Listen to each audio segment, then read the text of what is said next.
اس کو بہت زیادہ بڑھا دیا ہے. ایون کہ کچھ پرو ایرانین جو کمانڈرز ہیں ان کو بھی گرفتار کیا گیا ہے. اور احمد الشرا ہوں یا پھر یہ لبنان کے وزیر اعظم ہوں، یہ یوں کہہ لیں کہ صہیونیوں کے ساتھ جوائنٹ آپریشن کا یہ حصہ ہیں. اور وہ جوائنٹ آپریشن جو ہے وہ ایران کے خلاف ہے یا ان فورسز کے خلاف ہے جو اسرائیل کے لیے ایک خطرہ ہیں، ان کے خلاف ان کی جانب سے آپریشن کیا جا رہا ہے. کیا لبنان، کیا شام، اور یہ بالکل درست بات کی حزب اللہ نے کہ یہ ہمارے درمیان ایک ڈویژن کا یا پھر تقسیم کا بہت اچھا فائدہ اٹھاتے ہوئے نظر آ رہے ہیں جو صہیونی ہیں. اور اس سائڈ پر میں آپ کو بتا دوں کہ یمن کی سائڈ پر امریکہ کی مزید بمباری رپورٹ ہوئی ہے. 4 مزید سٹرائکس امریکہ کی رپورٹ ہوئی ہیں یمن پر اس وقت تک جب میں ویڈیو ریکارڈ کر رہا ہوں، اور اس میں نقصان بھی رپورٹ ہوا. لیکن اس کے باوجود حوثی مجاہدین کی جانب سے بیان یہ سامنے آیا، نہ صرف بیان سامنے آیا بلکہ جو میزائل حملے ہیں حوثی مجاہدین کے وہ بھی رپورٹ ہو رہے ہیں اسرائیل کے اوپر بھی، اور امریکہ کے بیٹل شپس جو امریکہ کے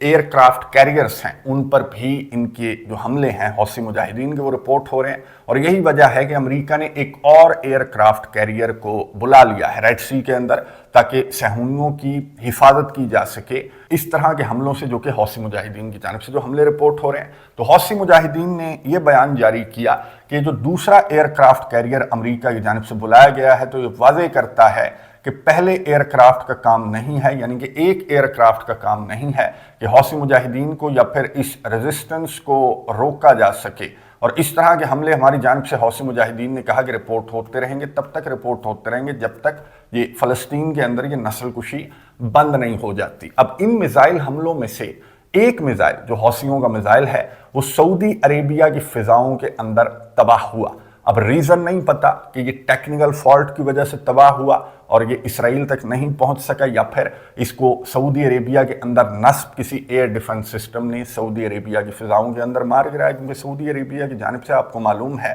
کہ پہلے بھی اس طرح کا بیان سامنے آ چکا ہے کہ جی ہماری فضائیں آپ استعمال نہیں کریں گے، صہیونیوں کے خلاف کسی بھی سٹرائک میں ہم حصہ نہیں بنیں گے، یعنی کہ ہم اس جنگ کے اندر ہمیں ڈریگ نہ کیا جائے. نہ صرف سعودی عربیہ بلکہ اردن اور مصر وغیرہ کا بھی یہی موقف ہے. بہرحال سعودی عربیہ کے پاس ایک بہانہ تو آ گیا کہ رائٹ ٹو سیلف ڈیفنس کا نعرہ بلند کر کے یہ والی جو سائڈ ہے یمن کی جو پرو سعودی گورنمنٹ کے انڈر کنٹرول ہے، اس سائڈ سے کوئی اسی طرز کی کارروائی عمل میں لائی جا سکتی ہے جس طرز کی کارروائی آپ کو یاد ہے کہ شام کے اندر ترکیہ کے سلطان کو یہ آئیڈیا آ گیا تھا کہ چلو اگر یہ یہاں پر بزی ہیں تو پیچھے سے ہم اپنی کارروائی ڈال لیتے ہیں اور ہمارا جو آپسی جھگڑا ہے اس کو تو بھگتا لیتے ہیں، باقی باتیں جو صہیونیوں کے ساتھ جو معاملات ہیں وہ بعد میں دیکھے جائیں گے. بہت بڑی غلطی ہے، یہ مسلمان بہت بڑی غلطی کر رہے ہیں، اور یہی وجہ ہے کہ جو صہیونی فوجیں آپ کو غزہ کے اندر چکر لگاتی ہوئی نظر آ رہی ہیں، اپنا قبضہ بڑھاتی ہوئی نظر آ رہی ہیں. گزشتہ 24 گھنٹوں کے دوران 22 مزید شہادتیں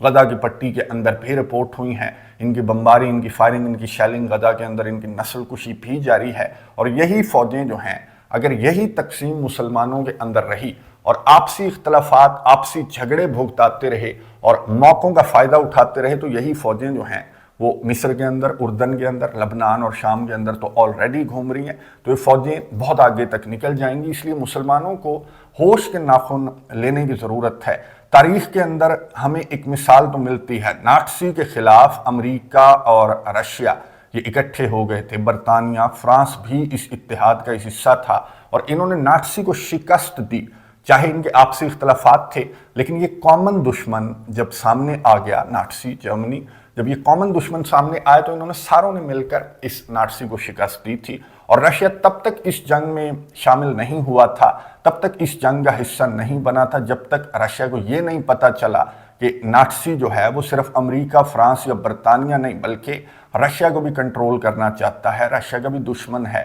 تو یہ اب انہیں مصر اور اردن کو یا پھر شام اور لبنان کو بھی سمجھ آ جانی چاہیے کہ یہ صرف بشار الاسد سے انہیں مسئلہ نہیں تھا، انہیں احمد الشرا سے بھی مسئلہ ہے، انہیں لبنان کی موجودہ گورنمنٹ سے بھی مسئلہ ہے، انہیں اگر ایران سے مسئلہ ہے تو انہیں سعودی عربیہ سے بھی کل کو مسئلہ ہوگا. ان تمام کے تمام مسلمانوں سے مسئلہ ہے. اور یہ بات جتنی جلدی مسلمانوں کو سمجھ آ جائے اتنا بہتر ہے، کیونکہ یہ آپسی اختلافات تو آپ کو معلوم ہے کہ یہ تو بہت پرانے ہیں مسلمانوں کے درمیان، اور یہ اتنے زیادہ انجیکٹ کیے گئے ہیں ڈیفرنٹ پلیٹ فارم سے کہ یہ اختلافات ہم اور آپ دور نہیں کر سکتے. اسی ویڈیو کے کامنٹس باکس میں آپ دیکھ لیں گے کہ بہت سارے ویورز کہیں گے کہ جی ایران نے یہ کیا تھا، بہت سارے کہیں گے کہ جی شام نے یہ کیا تھا، اب کون کہاں پر کھڑا ہے یہ دیکھ لیں گے، یعنی کہ مقابلے بازی، ایک دوسرے کے ساتھ کمپیریزن کے چکر میں ہم پڑے ہوئے ہیں، اور یہ سودا جو ہے وہ بہت زیادہ بکتا ہے اور بہت سارے پلیٹ فارم سے بکتا ہے، اور یہی وجہ ہے کہ ہمارے درمیان کی ڈویژن اتنی زیادہ بڑھ گئی ہے کہ ہم کامن سینس سے کام نہیں لے رہے۔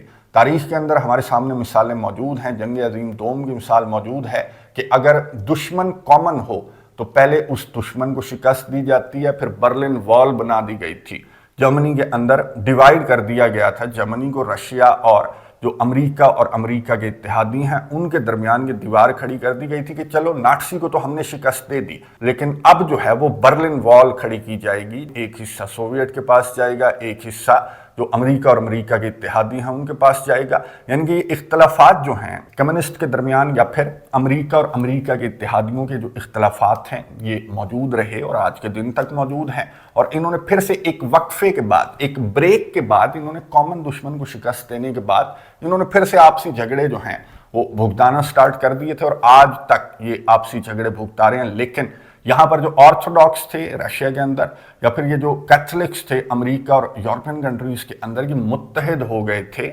ناٹسی کے خلاف، اور یہاں پر تو اتنا بڑا اختلاف بھی نہیں ہے جتنا بڑا اختلاف کمیونسٹ یا پھر جمہوریت کے درمیان، ان کے درمیان اتنا بڑا اختلاف تھا، سوویٹ کے درمیان اور امریکہ کے درمیان اتنا اختلاف تھا، آرتھوڈاکس اور کیتھولکس کے درمیان جو اختلافات تھے یہ سب بھلا دیے تھے، اور یہاں پر تو صرف شیعہ اور سنی ہیں۔ اگر یہ متحد ہو جائیں تمام کے تمام مسلمان، اور اس ناٹسی کو، دور حاضر کے ناٹسی سے بھی یہ گیا گزرا ہے، بلکہ ناٹسی نے اس کے بارے میں بالکل درست کہا تھا، اور اگر مسلمان اس کے خلاف اکٹھے ہو جائیں تو آپسی جھگڑے بعد میں بھی بھگتائے جا سکتے ہیں، اور یہی عقل اور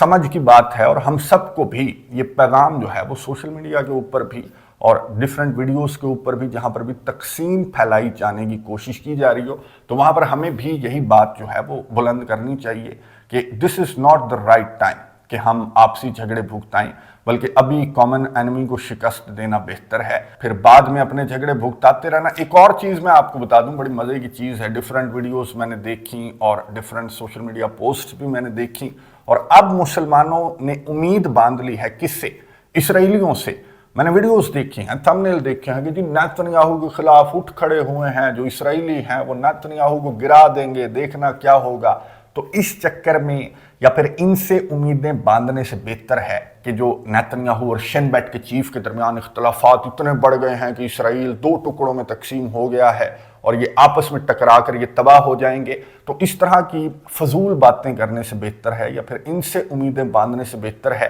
کہ اللہ تعالیٰ سے امیدیں باندھی جائیں اور اللہ تعالیٰ کی رسی کو مضبوطی سے تھام کر رکھا جائے، اور اختلاف پھیلانے سے بہتر ہے چاہے کامنٹس باکس کے اندر ہی کیوں نہ ہو، اتحاد کا پیغام دیا کریں، ہر پلیٹ فارم کے اوپر اتحاد کا پیغام دیا کریں، کیونکہ آج یہ جو صورتحال ہے پوری دنیا کے اندر چاروں طرف اگر آپ نظر دوڑائیں تو آپ کو صرف ایک ہی کمی نظر آئے گی، مسلمانوں کے اندر سب کچھ ہے، اللہ تعالیٰ کا دیا سب کچھ ہے، لیکن ایک ہی کمی ہے کہ ہمارے اندر یہ جو تقسیم ہے، جو کہ ڈیفرنٹ پلیٹ فارمز سے میں نے آپ کو بتایا کہ بہت زیادہ ہمارے اندر صلاحیت بھی کرتی جا رہی ہے، بہت زیادہ مقابلے بازی کہ جی ایران حق کی سائیڈ پر کھڑا ہے اور یہ یہاں پر کھڑے ہیں، وہ وہاں پر کھڑے ہیں، یا ایران نے سعودی عرب کے اندر، عرب کنٹریز کے اندر کیا کچھ کیا تو یہ ذمہ دار ہے، وہ ذمہ دار ہے۔ تو ان چیزوں سے ہمیں باہر نکلنے کی ضرورت ہے، کیونکہ یقین کریں غزہ کے اندر، فلسطین کے اندر جس طرح کے مناظر ہیں جو میں آپ کو دکھا بھی نہیں سکتا، کیوں نہیں دکھا سکتا اس کی وجہ آپ کو معلوم ہے، 2 چینلز انہوں نے بند کر دیے